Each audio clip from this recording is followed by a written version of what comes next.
Hey, people. Today is June 3rd, 2026, and I'm going to do an audio blog because I wanted you to have the option of listening to my blog post instead of having to read it yourself. And I'm just curious if you like it. Today, we're covering the emotional orphan and talking about why vulnerability feels like weakness and how to heal. So, one of the things that happens when I do an audio blog is I give you more commentary, little stories about my work within the context of the blog. So, maybe you'll like it better. Who knows? It's an experiment. So, who is the emotional orphan?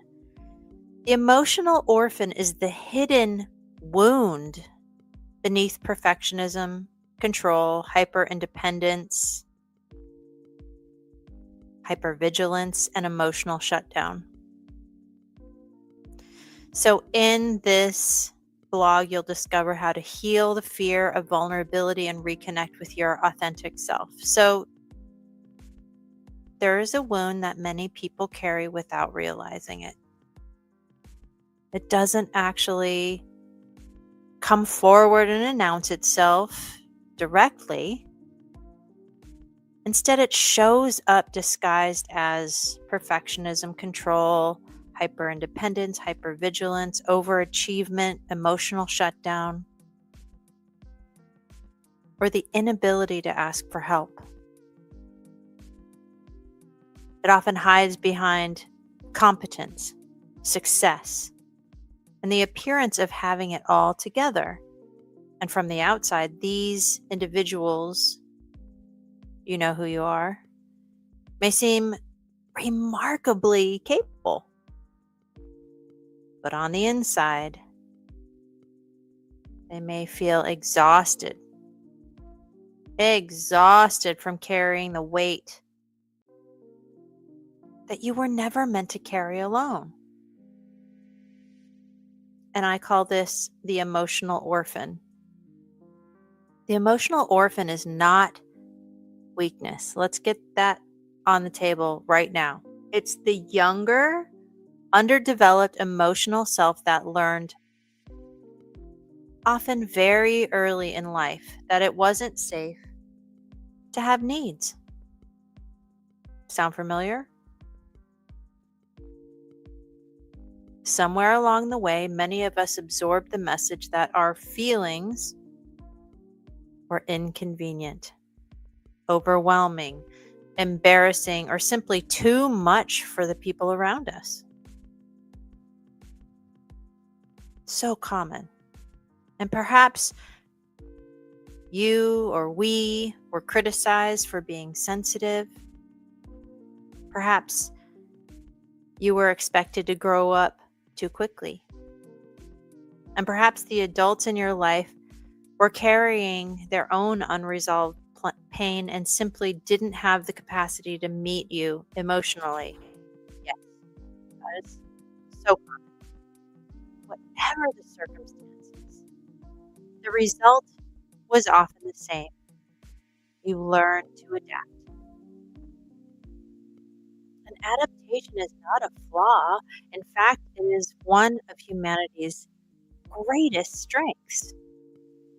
The problem is that while you become incredibly skilled at adapting, you don't always return to heal the parts of yourself that need protection in the first place.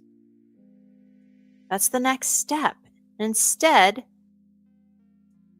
strategies are developed to keep those vulnerable aspects hidden and protected. And over time, those strategies become identities. And you stop seeing them as protective mechanisms and believe that they are who you are. The emotional orphan is rarely what people encounter when they meet you. What they encounter is the protector, or are the protectors, if there's multiple at play, which is very common. They may meet the controller who tries to create safety through certainty, or perhaps the perfectionist who believes that if everything can be done correctly, criticism and rejection can be avoided. I see that so much in my work. The workaholic who stays busy enough to avoid slowing down long enough to feel something, anything. Perhaps the hyper independent one who insists on carrying everything alone. Or the angry one who has discovered that anger often feels safer than sadness. Or the intellectualizing one who analyzes emotions rather than experiencing them. Or the avoider who distracts, numbs, or escapes. Or the shut down one who learned long ago that disconnecting, disassociating from feelings was the safest option available. And these parts are not the enemy. In fact, one of the greatest mistakes people make in transformational change work is treating protectors as villains to be eliminated. These parts emerge for a reason. They're signals. They develop to help us survive circumstances that felt overwhelming, painful, or unsafe when we were little. They are less like problems and more like overworked bodyguards who never received the message that the danger has passed. And in the nervous system, that danger is still going full on. And the irony is that the very strategies that once protected you and me, humans, can eventually become the source of suffering. The controller struggles to relax. The perfectionist never feels good enough. The workaholic becomes burnt out. The hyper-independent one feels isolated. The intellectualizing one becomes disconnected from genuine emotional experience, and the angry one pushes away the very intimacy it longs for. What began as protection gradually becomes limitation. This wound is often discussed through the lens of masculinity. And there is truth in that perspective. For generations, boys have received explicit and implicit messages that vulnerability is weakness, that emotions are dangerous, and that strength means enduring pain without complaint. Many men learn early that sadness, fear, grief, and tenderness were unacceptable expressions of their humanity. And there is a result. There's a cost. Countless men have spent decades carrying emotional burdens in silence. Yet, this is not exclusively a male wound. Every human being contains both masculine and feminine aspects of consciousness. The masculine aspect often relates to structure, protection, direction, action, and provision. The feminine aspect often relates to receptivity, intuition, emotional intelligence, creativity, and connection. Healthy expression requires both. When the masculine emotional self becomes wounded, it often disconnects from vulnerability and emotional truth in an effort to maintain control.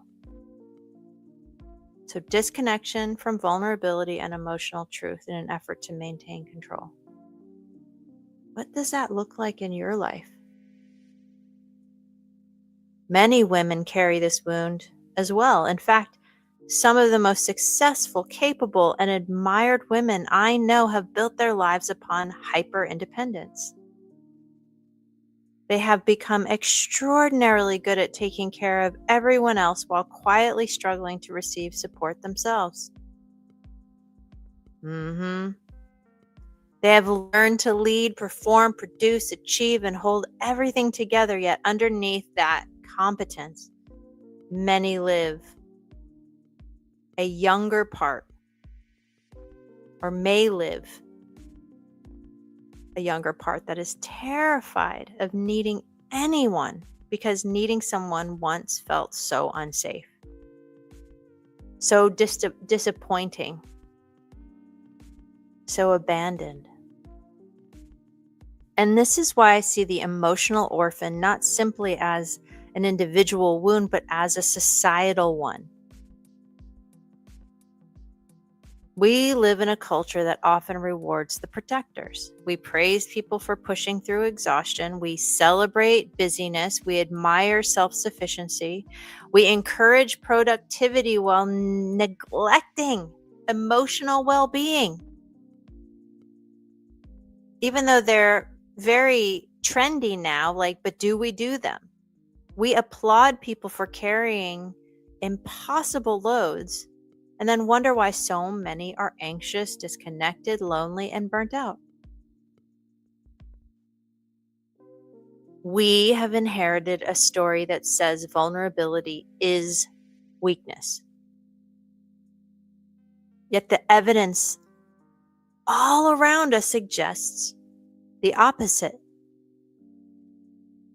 The inability to access vulnerability damages relationships. It fuels addiction. It contributes to anxiety, depression, burnout, emotional isolation, and chronic dissatisfaction. And I would say judgment too. It creates leaders who struggle to connect, partners who struggle to communicate, and families who repeat the same patterns generation after generation. And armor may protect us from pain, but it also limits our capacity for a connection, which, when we are disconnected from connection, guess what that creates? Pain. Emotional pain. And at its deepest level, the emotional orphan is often organized around three fundamental wounds or fears. I am not enough. I am not safe. I am alone.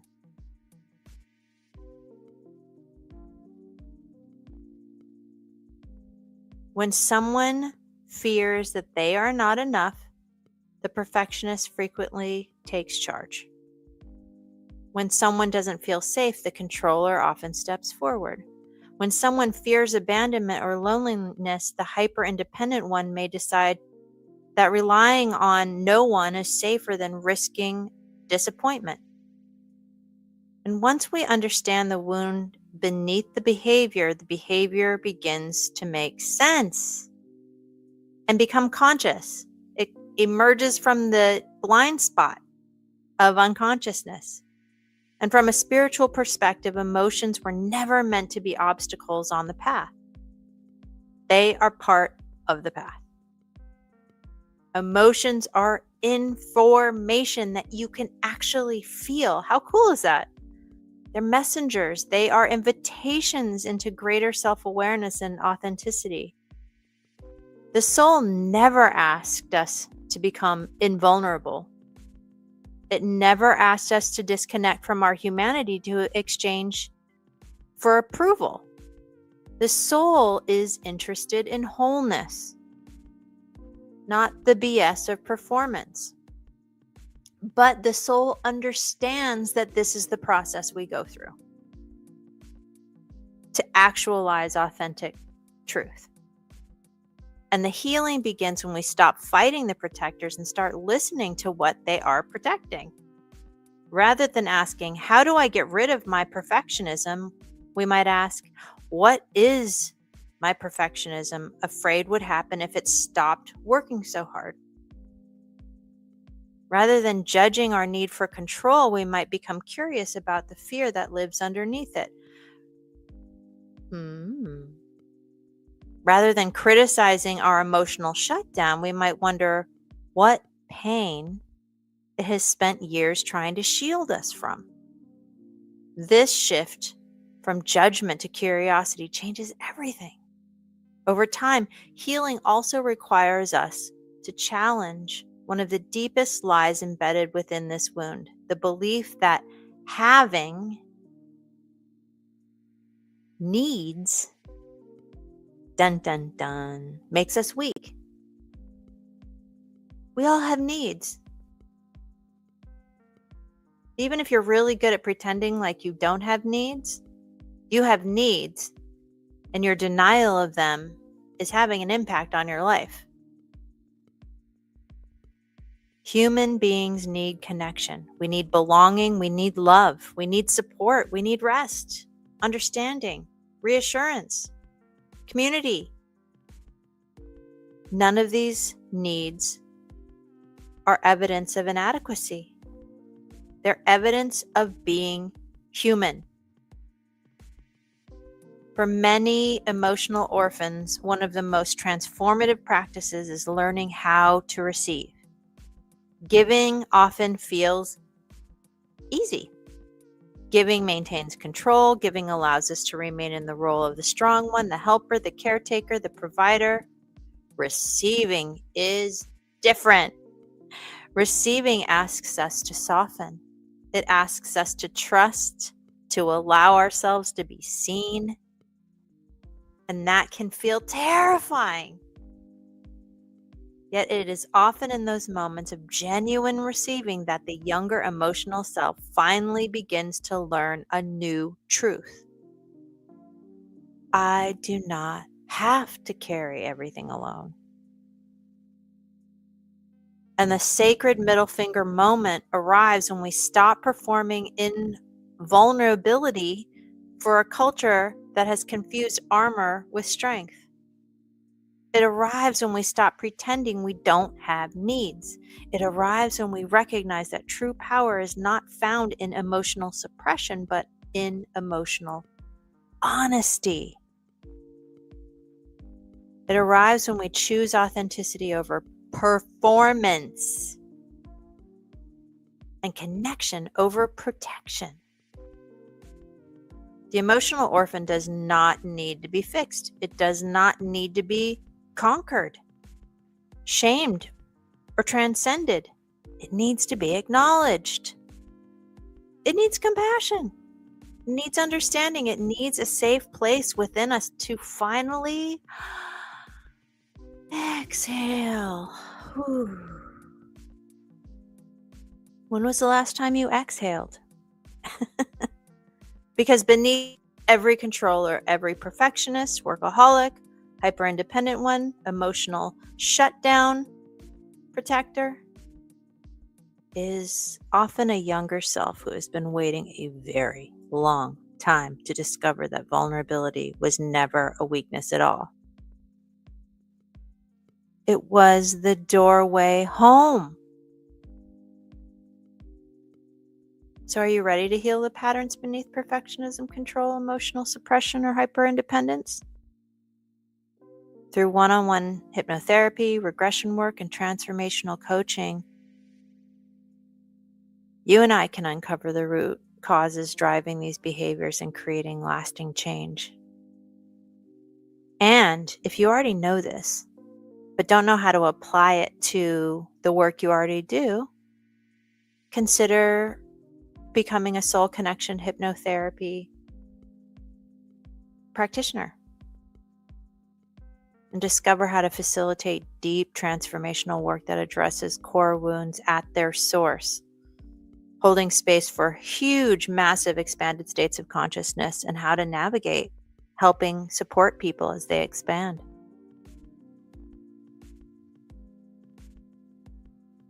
Thank you so much for listening. I invite your comments and sharing and liking, talking about, dialoguing. that kind of thing. And until we meet again, much love and aloha to you.